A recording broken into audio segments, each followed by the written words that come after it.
So anyway, I'm here at Amoeba Music Berkeley with the man ELit, who knows all about the hip-hop. It's the new year, 2012. Is it going to be a good year for hip-hop, ELit? It's going to be a great year for hip-hop. I'm already excited about like 3 or 4 things just coming on the 24th, not to mention a bunch of other projects that are in the works, so you know. What are some of the ones coming on the 24th? On the 24th, we have Bluebird's album. He's a rapper from Florida. It's produced by Astronautless. I saw him when he visited San Francisco. He tours in his RV van and plays actually inside the van. Like, gets people to come in the van with him, and it was a pretty stellar show, actually. I like it. Surprisingly, from a very tiny space of like 6 people or something. Yeah. So he's a clever guy. It's produced by Astronautless, who we remember from last year. Yeah. For that really great album. So I'm sure it'll be great. You know, Bluebird always has interesting stuff to talk about. Then we have a group called Archetype that I'm a big fan of that's finally releasing their 3rd album. They're a group from Kansas City. There's sort of some interesting kind of intellectual hip-hop stuff with really good beats. The producer, Nesbeat, used to work with Mac Lethal back in the day, actually. Okay. You know, Mac Lethal, who recently blew up as the pancake rap guy on YouTube. I don't know if you followed that sensation, but yeah, he became very popular on YouTube for his pancake flipping fast rap video. Right. And then there's also Laserbeak has an instrumental album coming out on the 24th. That should be really good. That's Laserbeak of Doomtree. Always a great producer. So that's just like the tip of the iceberg right there. You know? Right. Lots of good stuff. So stuff that we have in here, some new releases. Yeah, we do have some very interesting new releases here. Let's see. The major stuff we got, Common, The Dreamer, The Believer. How's that doing? We might have doing pretty damn good. Yeah. I think we might have mentioned it before in here, but he's back with No ID on the beats. So it's kind of a lot more traditional hip-hop stuff. Those who are unsatisfied with universal mind control might actually find themselves digging this. The only 2 guest spots are from Nas. No neo soul singers on this one. So and this week he also released a diss to Drake. I don't know if you heard that one. Yeah, I feel about that beef. Yeah.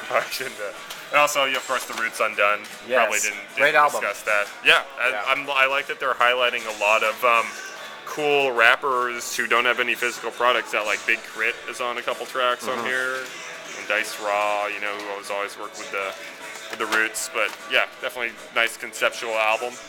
On the more kind of buzzing underground tip, we have Pac Div's album. These guys have had quite a buzz going on for them for a while. Actually, they are kind of on a major like RBC, puts out like Wu-Tang and stuff like that. But just some really cool like West Coast stuff. It's produced by dudes. So I think No ID has some beats on there, and Cook Classics has beats on there. He's a really good producer. So I haven't actually heard it yet, but it should be pretty good. And Lucky of the Living Legends just dropped by and dropped these off with us. That's the I Love Haters album. Okay. It's the newest Living Legends thing. It's got AC Lone and Slug on one track. Monty of the Far Side and Pep Love of Hyro on another one. Produced by Cruz, who's a pretty good producer. That came out as a digital download a while ago, but he finally put it out on CD and erased all the downloads from the internet. And Pep Love has a thing coming out, and yeah, so I hear. That's right. And Gift to Gab too. I'm looking forward to that one. Yeah.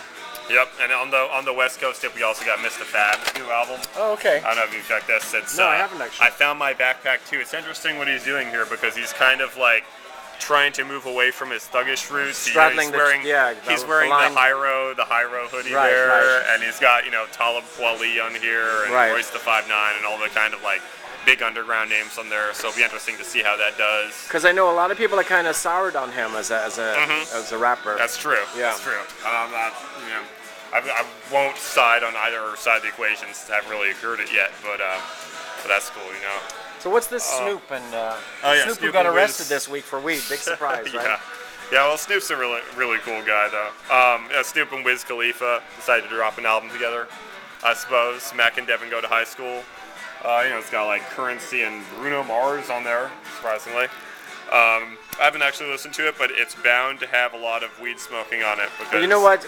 Snoop, who is so prolific, so busy, doing a million things always, he sort of breaks that whole idea of like, if you smoke weed, you don't get stuff done. He does get stuff done. He gets stuff done and smokes all the time. That's right. So we have some really exciting ones up over here that I'm a big fan of. Thirsty Fish. These guys are some of the new school Project Load guys. It's actually Open Mike Eagle. It's one of the dudes in this group, and it's him and Dumbfounded, who is a very popular underground rapper these days. I guess that whole grind time battle scene propelled him to popularity because he's a very big battler and does that a lot. So it's those two and another guy called Psychosis over very weird electronic beats, doing interesting style stuff in the traditional LA fashion. Okay. It's actually got some big names producing them too. They have beats by Exile, Daedalus, Toki Monster, Low End Theory, and those guys deliver. So that's really cool. And you being the major ambassador fan of LA hip hop and all of this, Absolutely. It seems one thing I noticed is that it really seems like a very nice, close knit community. It is. Everybody always working together, And everybody collaborating on does their own each thing other's projects. too. Yeah. You can't, when you hear one person on another person's track, you're not going to mistake that person for another person. Right. It's like they all have their own style. Bus Driver has a verse in this Thirsty Fish where he's rapping drunk. He sounds completely drunk, and it gets me kind of amped. He has a new album coming out on Valentine's Day on Fake 4 that should be really bizarre from what I've heard of it. So we'll touch upon that when it drops. Okay. But other things up here. I'm surprised you said you hadn't heard of Onra, the China series. He's a producer from France. Yeah, he's the guy who's on All City. Yeah, he's on All City. Yeah. He still is on All City. Is this right an now. All City release? It is an All City Okay, release. yeah, no, I know him. And it's an import, so it's pretty expensive. It's $18.98, but this actually sells extremely well. Not as well as the vinyl, the $30 vinyl, which we also got in. We're currently out of stock of it, but that just kind of flies off the shelves. That's as soon All as City. we get it in. That's also an All City. Yeah. And this is sort of him digging through. I believe all the records on this are from China, like that he digged out of China. And it's sort of, if you like Dom Funk, or it's sort of the more soulful 80s style, Right. like Stone's Throw producers, you'll be a really huge fan of that guy. Okay. So that's sort of his thing, Great cover too. And speaking of great covers, this I had to get on consignment just because of how beautiful a cover it is. This is Raz Kadi's new album. He's a rapper from Audio Pharmacy, which is a local San Francisco group. Okay. They kind of blend together a little bit of like reggae style with some hip hop flavor and stuff like that, and their albums are usually really good. This one's good too. It's really nice cover. So the name of the album? It's called Cloud Rider, Cloud Rider. Okay. and you should keep that. And aside from that, we got the Victor Vaughn reissue of Right. probably that Vaudeville Villain. I'd say easily top 3 MF Doom album, if not like his best album. I mean, a lot of people here will argue that this is one of his best Right, things that he right. ever released. So anything different about this from the original? Well, it's the actual album, which has actually been out of print for a while, and it's also got a second disc, which has the instrumentals plus a couple of bonus tracks. The bonus tracks are mostly remixes and stuff by their producers, Right. but the instrumentals are really nice to have now for sure. So that's really cool. It's amazing how much MF Doom related stuff is out there, isn't it? When you start yeah, searching we have for it. next week. We have a dime box coming out, which is like a 7-inch that's shaped like a dime. It's got rhymes like dimes on it from Operation Doomsday. He's just I wish he put out something new. He's just reissuing all There's this a lot stuff of left and reissues, right, changed artwork, and so on. Changed artwork and everything. Let's look at the vinyl for a second here. Okay. In a minute. Murs just came out today on vinyl. Nice. The Love and Rockets Volume Is that a 1. double vinyl? This is, Looks like it. I believe it is a double vinyl. Yeah, it is side D. It Yeah. is indeed. And this guy K-Def, we also have this on CD. I'm not familiar with this. No, he's a guy from he's on Redefinition Records, Okay. which is done with the Fudge Monks label. But this guy is actually a veteran producer. I mean, he's been producing since the early '90s. He used to produce for LL Cool J, back when LL Cool J was just starting out. And he's produced for like Tragedy Gaddafi when he was starting out.